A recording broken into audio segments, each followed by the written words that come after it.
Nagpakawala ng magkakasunod na airstrikes ang Iran sa Israel kahapon.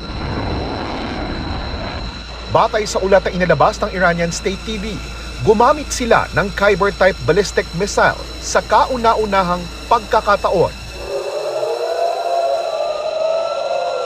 Agad tumunog ang mga sirena at alarm sa Israel. Agad rin niyang nakita sa Air Rocket Alert app na so far, ang mga pulang yan, indikasyon kung gaano karaming missiles ang pinalipad.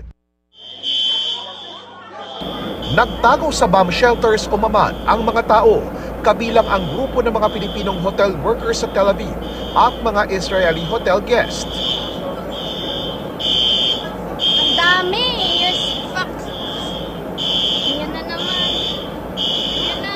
Ang mga OFW, binabantayan ang isa't isa at minomonitor ang kasama kung nakababa sa mga bomb shelter. Buti na lang bumaba kayo. Kala ko hindi ka bababa kayo. Buti talaga kayo bumaba kayo.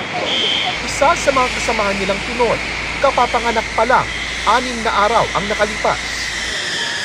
Kung may baby pa.